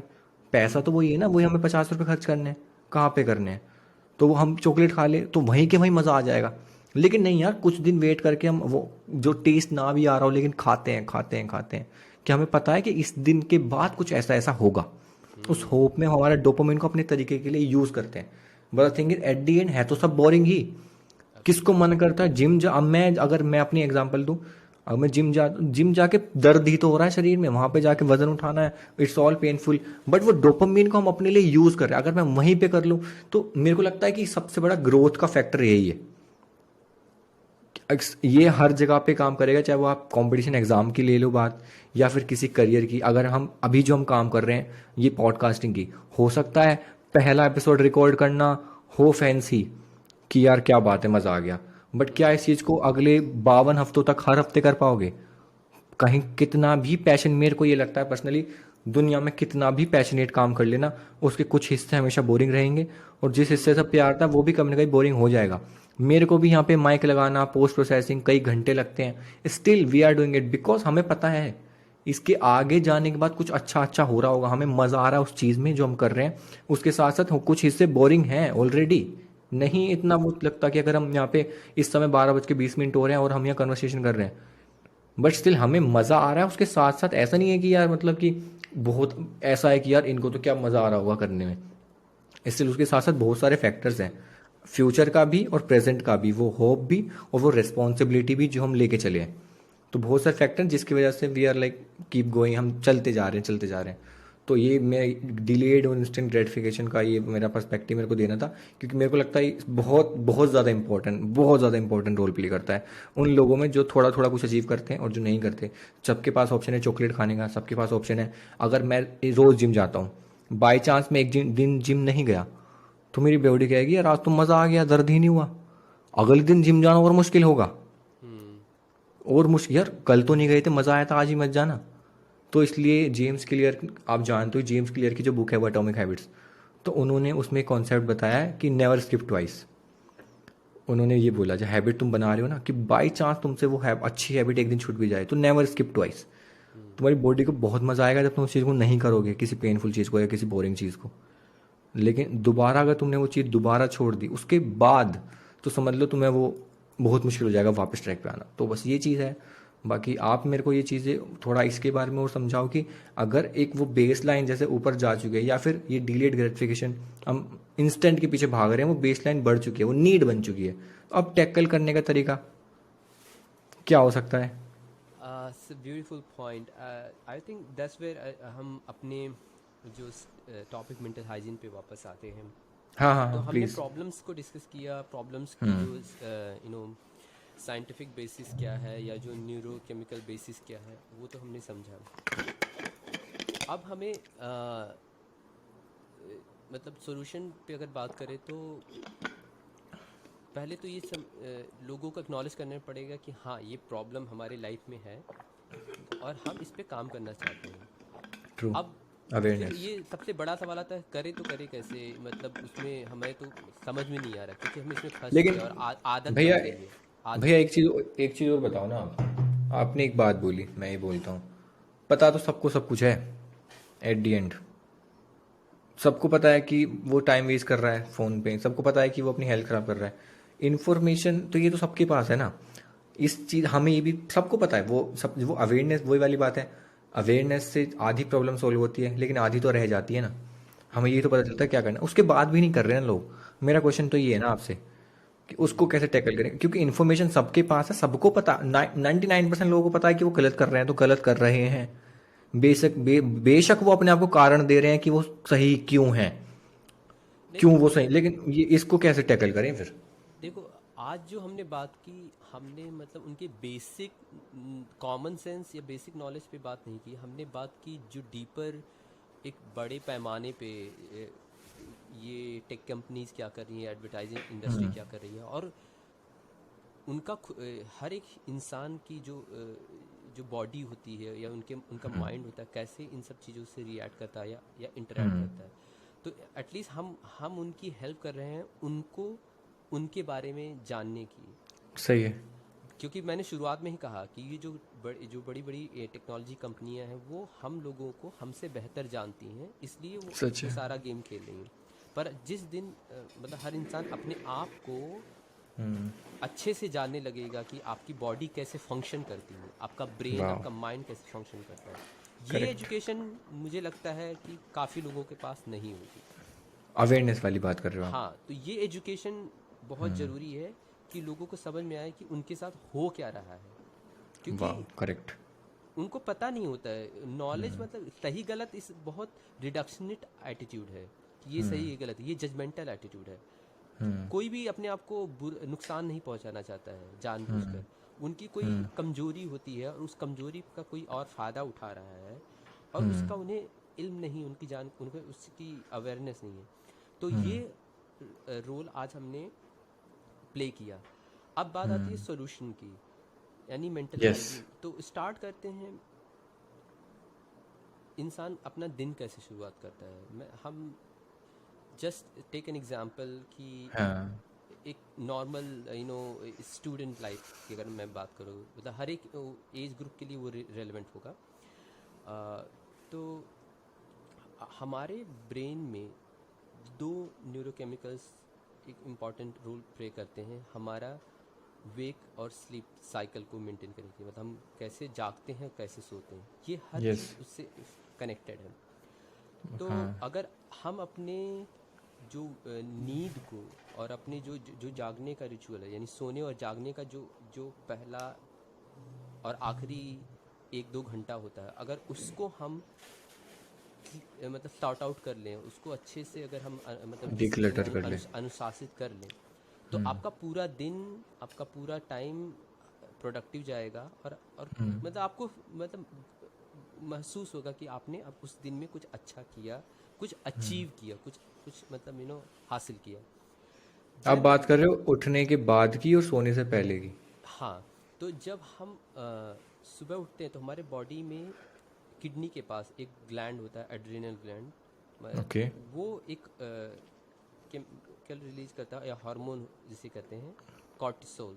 कॉर्टिसोल का रोल होता है हमको अवेक करने में, हमको दिन भर एक्टिव रखने में। हालांकि उसको स्ट्रेस हार्मोन भी कहते हैं कि वो हमारे बॉडी में स्ट्रेस के रिस्पॉन्स में भी रिएक्शन में निकलता है, पर उसका एक कंस्ट्रक्टिव रोल होता है कि हमको अवेक रखने के लिए, हमको लाइक हम अपना जो भी काम कर रहे हैं उसमें अलर्ट होकर काम करते रहें दिन भर में। ठीक है। तो वो दिन भर हमारा उसका एक साइकिल होता है कि जैसे हम सुबह उठते हैं तो वो धीरे धीरे बढ़ता है और दोपहर तक पीक जाता है और शाम को उसको नीचे आना होता है। तो ये होता है। तो कॉर्टिसोल हुआ हमको दिन भर मतलब एक वेकफुल स्टेट में रखने के लिए पूरे दिन के लिए। और दूसरा हार्मोन होता है मेलाटोनिन, जो हमारे ब्रेन के अंदर एक एक एक ग्लैंड होता है, पीनियल ग्लैंड, जिसको कई लोग हाँ। तीसरी तीसरी आँख भी बोलते हैं हमारे जो इंडियन सोसाइटी में। पर ओके। हमारे पास कोई तीसरी आँख नहीं होती है, पर हाँ उसका एक फंक्शन है जो लाइट से रिलेटेड है। तो आँख ओके। भी लाइट को रिएक्ट करती है, तो वो मेलाटोनिन भी लाइट से रिएक्ट करता है। तो वो हर वो लाखों करोड़ों साल पहले से उसका एक ही फंक्शन था कि लाइट के हिसाब से वो हमारे बॉडी को बताना शुरू करती है कि ये टाइम है और ये टाइम हमारे सोने का है, जिसे कह सकते हो कि बायोलॉजिकल क्लॉक हमारे बॉडी का एक। ओके। हमारे बॉडी में भी घड़ी होता है, कभी कभी किसी ने घड़ी देखा भी नहीं होता है, वो बिल्कुल सही टाइम बता देते हैं, राइट। ट्रू। पहले के लोग कई बहुत कई करते थे ऐसा। कई लोगों से पहले के लोग आपने बहुत बात करते करते थे। हैं कि हाँ, हाँ। पहले के लोग एग्जैक्टली कि दिन का ये वक्त हो रहा होगा, क्योंकि आपकी बॉडी सच में जानती है कि दिन का ये प्रहर है, ऑलमोस्ट। दोपहर का और ये वो वक्त होगा। ऑलमोस्ट एक्यूरेट बताते थे वो। एक्यूरेट होता था क्योंकि आपकी हाँ। बॉडी के पास वो बहुत रिफाइन विजडम है। तो वो रिलीज करती है हार्मोन मेलाटोनिन, जो आपकी बॉडी को सोने के लिए तैयार करता है। तो कॉर्टिसोल का लेवल दोपहर से धीरे धीरे नीचे आता है और मेलाटोनिन का लेवल दोपहर से धीरे धीरे ऊपर जाता है। हमारे मतलब ऊपर ओके। कोई भी केमिकल हमारे बॉडी में ऊपर नीचे होने का मतलब क्या है, हमारे ब्लड के अंदर कितना उसका कितना मिलीग्राम है, कितना कम है, कितना ज़्यादा है। तो हमारे ब्लड में मेलाटोनिन का लेवल ज़्यादा धीरे धीरे बढ़ने लगे। तो ये होता है एक हेल्दी साइकिल स्लीप और वेकफुलनेस का। ठीक है। अब क्या होता है कि तो अगर हम इस चीज़ को मेंटेन करते हैं तो ये एक ग्राउंड रूल रखें कि आपका बॉडी का कॉर्टिसोल बढ़ेगा दोपहर तक और फिर नीचे आएगा और मेलाटोनिन बढ़ेगा और रात में वो पीक पे जाएगा और उससे ठीक आपकी है। एक अच्छी नींद होगी। अब इसमें आती है बात कि कौन सी ऐसी चीज़ें हैं जो इस साइकिल को डिस्टर्ब कर देती हैं और यस प्लीज। और जो जो चीज़ें इस स्लीप और वेक साइकिल को डिस्टर्ब करती हैं, उसी से अपने आप को मतलब बचाना है। और उसी बचाने के प्रोसेस को हम आज बात कर रहे हैं मेंटल हाइजीन की। हाँ प्लीज। तो स्टार्टिंग में ही मैंने कहा कि हमारे माइंड के लिए खुराक होता है इन्फॉर्मेशन, राइट। वो इन्फॉर्मेशन मतलब बाहर से, या तो हम किसी के थ्रू बातचीत करें या फिर किसी वर्चुअल सोर्स से, डिजिटल सोर्स से लें। तो ठीक आज है। के टाइम में क्या होता है कि सुबह उठते ही काफ़ी लोगों को, मेरे खुद के घर में मैंने देखा है, पहला काम या तो फ़ोन या तो टीवी। और बड़े बुजुर्गों में जैसे घर से नीचे आएंगे तो अखबार, जैसे जैसे आप बात बता रहे हो ना, मैं तो अपना भी जो अपनी दिनचर्या है मैं तो उसको भी रिमेम्बर कर रहा हूँ। फिर मैं आपसे उसके रिगार्डिंग भी क्वेश्चन पूछूंगा। आप जो कह रहे हो वो बहुत रेलेवेंट है, बिल्कुल सच बात है। बिल्कुल। तो जैसे ही क्योंकि आपका तो उसमें क्या हुआ, मैंने शुरू में क्या कहा आपको, कॉर्टिसोल आपको जगाने में काम करता है और वाह। उसको स्ट्रेस हार्मोन भी कहते हैं। क्यों? ओके। तो जैसे अगर आप सुबह मान लीजिए 6 बजे उठे हो, ठीक है, तो आपने जैसे ही देख लिया कि यहाँ बम धमाके हो गए, फलाने के बगल में चोरी हो गई, यहाँ डकैती हो गई, इस बच्चे इनके उस शहर में इस बच्ची के साथ बलात्कार, बड़ा सा हेडलाइन, जी। राइट? फिर या किसी का मतलब, तो वो ऐसे न्यूज़ कोई देख लेगा या किसी का न्यूज़ चैनल, आजकल के न्यूज़ चैनल में देखोगे सुबह उठते ही गला फाड़ फाड़ के चीख चीख कर आपके मतलब दिमाग में घुस जाते हैं। तो उसमें क्या होता है कि आपका कॉर्टिसोल जो धीरे धीरे धीरे धीरे ऊपर बढ़ना होता है, यानी आपके बॉडी को तैयार करना था कि हमको ये काम करना है, वो तुरंत स्पाइक करता है। अरे मुझे खतरा है। और आपको याद होगा कि मैंने क्या बोला था, आपके माइंड हाँ। के इंफॉर्मेशन का दो पर्पज होता है, एक तो क्या मैं सेफ हूँ, क्या मेरी ज़रूरत पूरी हो रही है। तो इमीडिएटली नीड आपको फुलफिल क्या हो रही है। आपके बॉडी, आपके माइंड ने आपके बॉडी को क्या बताया, मैं तो सेफ नहीं हूँ। तो मैं क्या फूंगा, फिर पूरा दिन स्ट्रेस में रहूँगा, क्योंकि मेरा कॉर्टिसोल लेवल जो दोपहर में ऊपर जाना था वो सुबह के 7 बजे तक एकदम पीक पे आ चुका है। तो फिर मैं सुबह सुबह स्ट्रेस में रहूँगा। फिर मैं अपने बच्चे को चिल्लाऊंगा कि तू स्कूल के लिए नहीं तैयार हुआ, अपने बीवी को चिल्लाऊंगा नाश्ता क्यों नहीं ओके। तैयार है, नमक ज़्यादा है, कम है, चाय में चीनी ज़्यादा है, फीकी है। क्योंकि वो कहीं और से नहीं आ रहा है, जो आपने कंज्यूम किया है वो वहाँ से आ रहा है। वाह। तो वो हुआ इन्फॉर्मेशन का, वो तो मतलब घर बड़े बुजुर्ग के लिए भी है और इवन बच्चों के लिए भी है। स्कूल सबके यार लिए। सुबह नहाना है, जाना है, क्योंकि उन्हें लगता कि घड़ी देखते रहते कि दहाने अभी स्कूल जाने में आधा घंटा है, हम देख लेंगे, पर पहले फ़ोन देख लें किसका क्या पोस्ट आया है, किसका क्या हुआ आया है, फिर नहा लेंगे 5 मिनट में। तो वो रश, हर चीज़ जल्दी जल्दी में, जल्दी जल्दी नाश्ता किया।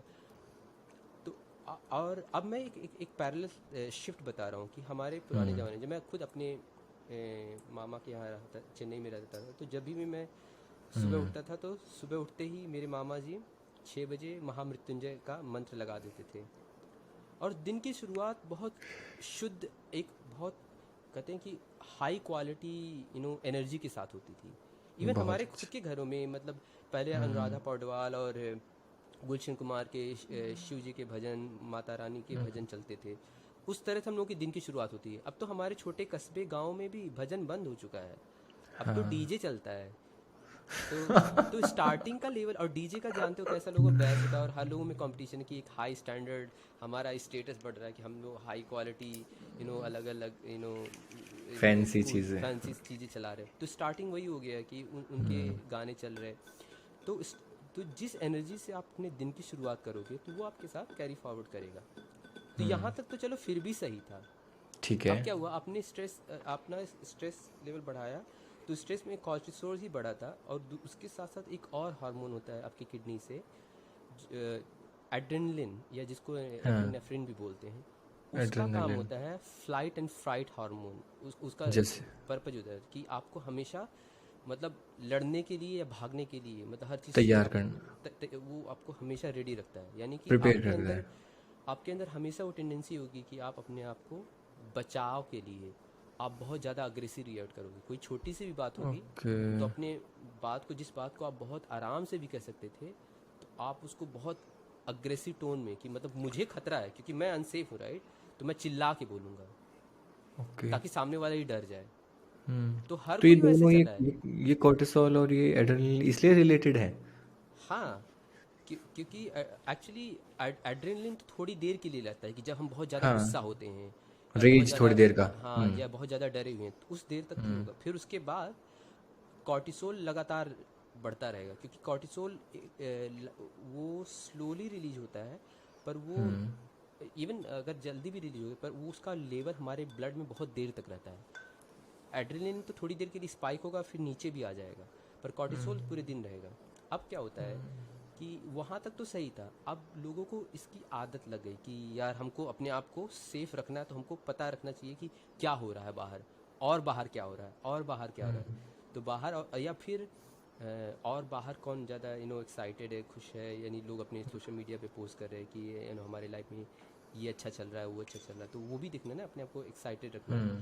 तो हर कोई अपने आप को डिप्रेस या नहीं रखेगा, तो वहाँ पे फिर दूसरा लोग डोपामिन भी रखते हैं। तो जैसे कुछ ऐसी चीज़ें देखते हैं जो उनको एक्साइटेड भी करे, जो उनको खुश भी रखे। तो वो केवल कंपनसेट जो ऐसा ये एग्जैक्ट, कंपनसेट हाँ, मतलब अपने आप को स्ट्रेस तो कर लिया कॉर्टिसोल से, तो अब एक नया हार्मोन चाहिए डोपामिन, जिससे उनको एक्साइटमेंट मिले। तो यहाँ पे बैलेंस पूरा बनाना दिन ना, एक साइकिल चल रहा है, dopamine cortisol cortisol, dopamine dopamine को। कॉर्टिसोल, तो वो ऊपर नीचे हो रहा है। तो ये साइकिल फिर वो लोग अपने शाम तक चले आ रहे। तो इस बीच में आपने ध्यान दिया होगा, मैंने बोला था मेलेटोनिन, दोपहर में मेलेटोनिन बढ़ना कॉर्टिसोल शुरू को होगा। नीचे आना था और हाँ। मेलेटोनिन को ऊपर जाना था, पर यस। कॉर्टिसोल नीचे आया ही नहीं। तो मेलेटोनिन कोशिश भी करे कि वो ऊपर आए, तो क्योंकि cortisol much more potent then melatonin. किसी को जगा कर रखना ज़्यादा आसान है किसी को सुलाना। ये एक हर एनिमल इंस्टिंक्ट की बात होती है। इट किसी इज़ को जगा कर रखना ज़्यादा आसान है किसी को सुलाने से। Exactly in okay. Natural state, बिना किसी हाँ। दवा के। अगर यस अगर आप यस। किसी को, आपको अगर आप कोई नींद की दवाई दे तो सुला सकते हो, पर हाँ। नेचुरली हमारा बॉडी ऐसा डिज़ाइन है कि अगर हमें कोई खतरा है, हम जगे रह सकते हैं। वो हर एनिमल, हर जानवर में, अगर रात को कोई जानवर भी जंगल में सो रहा है, अगर उसको किसी शिकारी की आवाज़ आ गई या किसी दूसरे प्रेडेटर की आवाज़, वो तुरंत अलर्ट हो जाएगा कि नहीं, हमें जगे रहना है। तो एक स्लीप की एक अच्छी क्वालिटी होना, ये ह्यूमन इवोल्यूशन का एक बहुत, बायोलॉजी का एक बहुत इंटीग्रल पार्ट था, पर हमने उसको डिस्टर्ब कर दिया। तो आपका मेलेटोनिन वाह। ऊपर जा ही नहीं रहा है, और फिर आप उसको शाम तक फिर बढ़ाते जा रहे हो, बढ़ाते जा रहे हो कॉर्टिसोल को, और मेलेटोनिन जब चाहेगा भी नहीं आ पाएगा। तो एक टाइम के बाद फिर मेलेटोनिन का पीरियड भी चला जाता है। जैसे रात के 11-12 बजे तक जब उसका पीक होना था, वो ऑलरेडी वो पहुंचा ही नहीं। आप कॉर्टिसोल और डोपामिन से खेलते रहे। उनकी लड़ाई लगती रही। तो इसलिए एज ए सोल्यूशन, जब आप सुबह उठ रहे हैं तो पहला 1-2 घंटा कोई भी ऐसी चीज़ जो आपको स्टिमुलेट करे, कोई भी चीज़ आपके माइंड को स्टिमुलेट करे, उससे दूर रहें। इनफैक्ट कोई ऐसी चीज़ करें जिससे आपका माइंड रिलैक्स रहे। जैसे कि कई लोग ध्यान करते हैं, भजन करते हैं, घर में भजन लगा दिया, किसी मंदिर चले गए, टहलने चले जाते थे बहुत लोग, या फिर कई लोग जो जिम जाते हैं, जिम जाओ, अपना जो भी करना है करो। ये बच्चों के लिए भी है कि भाई अपना बच्चों को तैयार किया, खाया पिया, खेलने के लिए जाना, बच्चों खेल के आए। अगर बच्चे इवन पार्क में खेल रहे हैं, that is much more constructive, क्योंकि वो यस। स्टिमुलेटिंग नहीं है, वो उनका एक साइकिल था बॉडी यस। का, माइंड का, लाखों करोड़ों सालों से। तो अब उनका माइंड धीरे धीरे एक्टिवेट हो रहा है। तो अब करेक्ट। वो फिर वो स्कूल जाएगा तो अपनी स्कूल की पढ़ाई पे ध्यान देगा।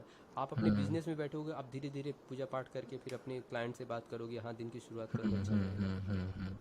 सेम चीज़ किसी हाउसवाइफ के लिए अपने घर का जो भी काम करेंगे, वो अपने एक रिदम से करेंगे।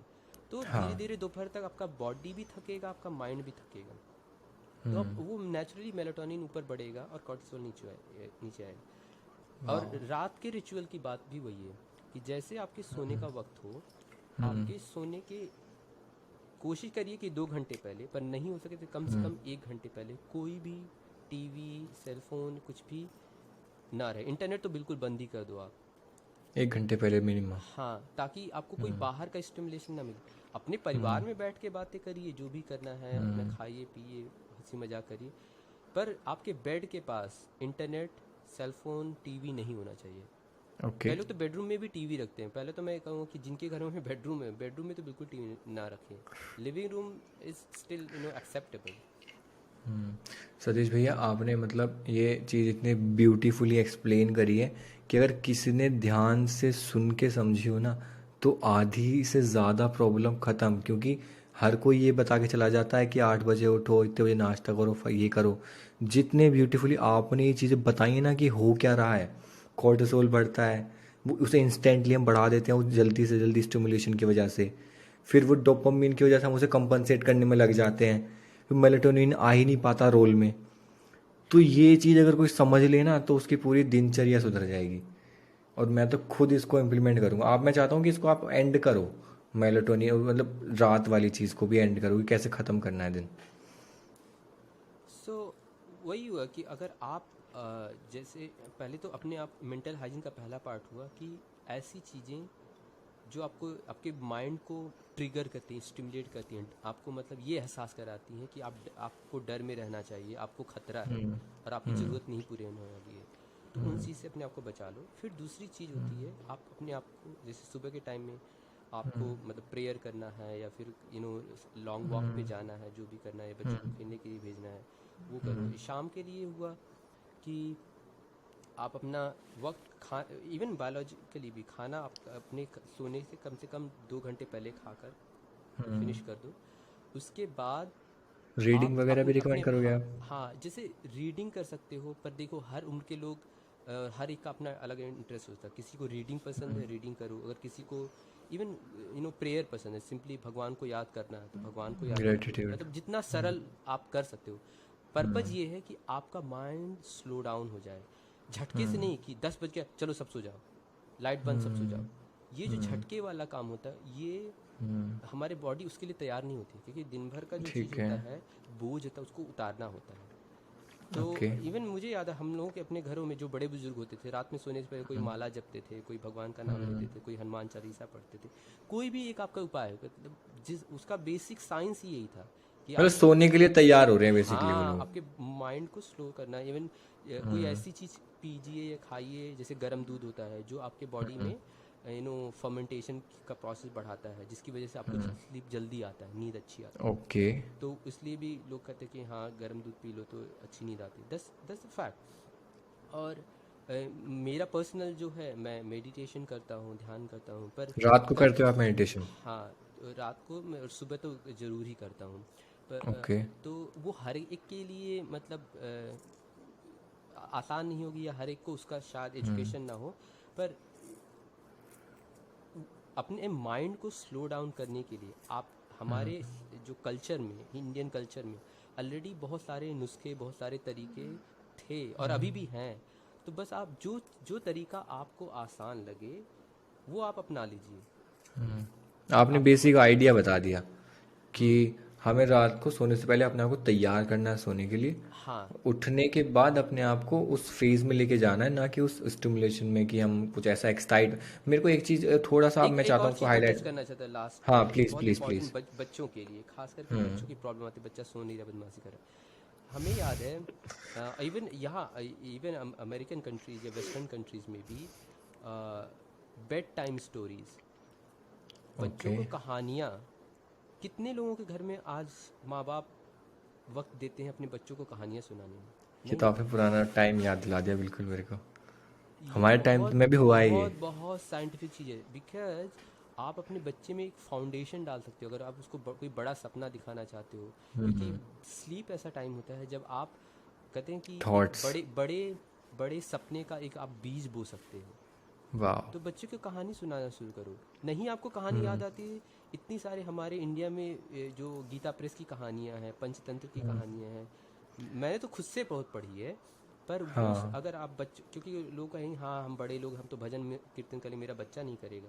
तो बच्चे को कैसे स्लो करें? कहानी सुनाओ। हर बच्चे को कहानी पसंद होती है। 10 रुपये 20 रुपये की किसी भी मेले से जाओ, आप गीता प्रेस की किताब ले आओ पंचतंत्र की, हर रोज़ एक नई कहानी सुनाओ। कई कई तो बच्चे एक ही कहानी 20 बार सुनते हैं, क्योंकि वो उनकी फेवरेट कहानी होती है, राइट? ये तो और करेक्ट जैसे करेक्ट आप करेक्ट। जैसे कहानी ख़त्म करोगे, बच्चा सो चुका होता है। हाँ। सही सही सही। ये तो आपने वो वाली चीज़ याद दिलाई। पता नहीं, अब तो पता नहीं, लेकिन हाँ हमारे टाइम में जब हम छोटे थे जब तो ये हुआ है। क्योंकि आज के टाइम पे तो उसकी नीड नहीं रह गई। जैसे आपने कहा पेरेंट्स भी फ़ोन में लग गए, रात को बच्चा ही फ़ोन में लग गया, फिर जब आंखें जलने लगी फिर सोने लगा वो। हमें याद आ रहा पहले के टाइम पे जब लाइट चली जाती थी या कुछ होता था, उसके टाइम पे हमारे पेरेंट्स हमें कुछ कहानी सुनाते थे। वो सीड वाली बात भी थी, और वो इंटरेस्टिंग भी होती थी, एक साइड मज़ा भी आता था उन्हें सुनने में। उसके साथ ही लगता था कि यार चलो रात को कहानी सुनने के बाद ऐसा नहीं था कि हम किसी फ़ोन को पकड़ रहे हैं कुछ कर रहे हैं, सुनते सुनते नींद आने लगी फिर सोने लगे। हाँ, वही चीज़। हाँ करेक्ट करेक्ट। तो ये तो आपने मतलब काफ़ी ब्यूटीफुली एक्सप्लेन कर दिया कि अपने दिन, अपने सबसे पहले मेंटल हाइजीन के लिए कैसे अपना दिन का रूटीन संभालना है। मुझे एक चीज़ और पूछनी है। मेरे को ये फियर वाली बात समझ आ गई कि हमें फील होता है कि जैसे हमें खतरा है किसी भी ऐसी चीज़ से, ऐसा ऐसा ऐसा दिमाग को फील होता है। लेकिन वो नीड वाली चीज़ बताओगे आपने, वो दूसरी नीड है, ज़रूरत है, इस वाली चीज़ को थोड़ा और बताओगे आप? वो मेरे को खतरे वाला थोड़ा आज समझ आ गया। आज उनके लिए बहुत ज़्यादा हो जाएगा। मैं हाँ। सच मैं मुझे इस चीज़ का ख्याल है। पर हम्म। हम देखो, हम दोनों क्यूरियस हैं इन सब चीज़ों हम्म। के बारे में, पर हमें अपने जो लिसनर्स हैं उनके लिए हम्म। एक एम्पैथी होनी चाहिए कि मतलब हम्म। उनको कितना हद तक पेशेंस, जैसे पता है ना हम्म। कि अब अटेंशन स्पैन आपको हम्म। पता है कि लाइक लोगों के पास कितना होता है। तो इसलिए मैं सोचूं, मैं उनके प्रति एक सहानुभूति के तौर पे मैं सोचता हूँ हम्म। कि हम्म। इस टॉपिक पर या हम कभी और बात कर सकते हैं, जब हम अटेंशन हम्म। स्पैन पे बात कर सकते हैं और हम्म। नीड पे बात कर सकते हैं, क्योंकि need is a very vast topic. पर यस। मतलब ज़रूरत बेसिकली यही कह सकते हैं कि मतलब मेरा जॉब सिक्योर रहेगा, मेरा बिजनेस सही चलेगा, या फिर कोई भी ऐसी चीज़, या मतलब मेरे बच्चे की शादी होगी, या फिर मेरा बच्चा बड़ा होके क्या होगा। ये तो बहुत फियर सारी में आ ऐसी गया ना, चीज़ें हैं। ये तो फियर में आ गया ना कि जॉब सिक्योर रहेगी नहीं रहेगी, ये तो सारी फियर वाली चीज़ हो गई और ना। वो नीड है। फियर तो ये हो गया कि जैसे कहीं कहीं मेरे बच्चे को का कहीं मर्डर ना हो जाए, कहीं मेरे बच्चे का एक्सीडेंट ना हो जाए, वो अलग चीज़ें हैं। ज़रूरत और डर अलग चीज़, मतलब डर उसमें भी होगा। फियर ऐसा भी नहीं कि कोई एक्सक्लूसिव कॉन्सेप्ट है, हाँ हाँ, हर समझ जगह गया। वो परपिचुएट हो सकता है। पर डिस्टिंक्शन यही है कि जहाँ खतरा मतलब रियली अपने अपने सर्वाइवल को लेके होता है, वो हाँ, होता समझ गया। है सेफ्टी का। और नीड मतलब हमारी जो फाइनेंशियल नीड हुई या सोशल स्टेटस की नीड हुई, तमाम चीज़ें से। हम्म। हम्म। तो उस पर हम बात कर करेक्ट। सकते हैं ज़रूर। हाँ, ये वाली चीज़ पे हम आगे जाके कर सकते हैं। बाकी कितनी देर हो गई हमें? लगभग 1 घंटे 10 मिनट। हाँ, तो मतलब हम लोग वही है, अब बातें जब करना शुरू करते हैं ना तो इधर उधर की थोड़ा हमें आसपास की चीज़ें भी थोड़ी करनी पड़ती हैं। उसी की वजह से वो जो इंसान सुन रहा है वो थोड़ा रिलेट भी कर पाएगा। बिल्कुल बिल्कुल। क्योंकि मैं आपसे अगर अपने बारे में थोड़ा सा पूछना चाहूँ कि फ़िलहाल के लिए अगर मान लो कि मैं अपना स्केड्यूल की बात करूँ, कि मेरे लिए आजकल के टाइम में थोड़ा ना सुबह वाला टाइम थोड़ा डिफ़िकल्ट हो रहा है। क्यों? क्योंकि हम जो अभी जॉब कर रहे हैं, तो जॉब के टाइम पे ना थोड़ी सी ज़्यादा चीज़ें हेक्टिक हो रही हैं। क्यों? एक साथ दो तीन चीज़ें करना, तो कभी कभी क्या होता है ना, रात को जाने के बाद मजबूरी हो जाती है कि थोड़ा काम रह जाता है। ठीक है, काम रह जाता है तो स्क्रीन का एक्सपोजर रह जाता है। फिर हम सोते हैं, सोते हुए हमें बज जाते हैं 12 बज जाते हैं, 1 भी बज जाते हैं। उसके बाद अगर हम 7-8 घंटे की नींद पूरी करके भी उठे 8 बजे 9 बजे, उसके बाद भी थोड़ा सा ऐसा फील नहीं हो पा रहा कि मतलब वो एनर्जी में रहे, तो आप मेरे को क्या रिकमेंड करोगे इस टाइम पे? मैं इसको मतलब किस तरह से टैकल कर सकता हूँ? देखो, इस बॉडी का जो साइकिल है वो अपने हिसाब से ही काम करती है, उसमें तो हम उसको डिनाई नहीं कर सकते। हाँ, हम्म।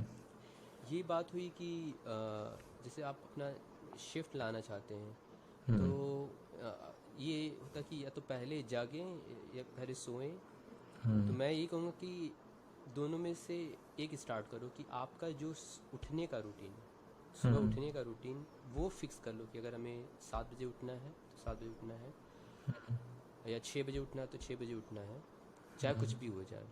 हम्म। और घंटे का डेफिनेटली फ़र्क पड़ता है कि कितना क्वांटिटी होना चाहिए, पर quality hmm. Is much more important. कि मोर अगर आप एक इम्पोर्टेंट। बजे जो आप जब 1 बजे हम्म। सो रहे हो और 9 बजे उठोगे 8 घंटे, हम्म। और जो 10 बजे सोओगे और 6 बजे उठोगे, उसमें बहुत फ़र्क है। हम्म। वो बायोलॉजिकल है, इट्स नॉट इवन कॉन्सेप्चुअल, कि वो बिल्कुल उसका उसको कोई डिनाई नहीं कर सकता। हम्म। अब ये है कि अगर ये लॉजिस्टिकली आपके लिए पॉसिबल नहीं है, देन अगेन आउट से कि अगर आप 12 बजे से 1 बजे भी आप सोने जा रहे हो, तो हम्म। मतलब तो 1 घंटे का जो रिचुअल है, आपको सब कुछ आपके माइंड को स्लो डाउन करना, चाहे जर्नलिंग करके या फिर मेडिटेशन करके या फिर कोई भी प्रेयर करके। But you if you do are able to do that and your body really start feeling and mind really start feeling dizzy and sleepy, that's a good time to sleep. ये नहीं कि मतलब हाँ अब 1 बज गए, अब सो जाना चाहिए, लाइट बंद करो, आंख बंद करो, सो जाओ। तो वो स्ट्रगल वाली स्लीप होती है। फिर सुबह उठोगे तो बॉडी में एजिटेशन होती है, माइंड में एजिटेशन होता है। जिम जाना तो जिम के लिए भी हो रहता है, क्योंकि I have been through and I still sometime go through that. तो वो एक चीज़ है। थैंक यू सो मच ये वाली चीज़ के लिए भी, क्योंकि बस आपने ये बोला कि अगर मेरा काम अगर 11 बजे ख़त्म हो रहा है तो उसके बाद आधा 1 घंटा 40 मिनट मेरे को चाहिए वो अपना सोने के लिए तैयार होने में। बिल्कुल और आप ये भी कह रहे हो कि उठने का टाइम एक चीज़ फिक्स करो कि उठने का टाइम कि 7 बजे, वहाँ से रूटीन बनना थोड़ा शुरू हो।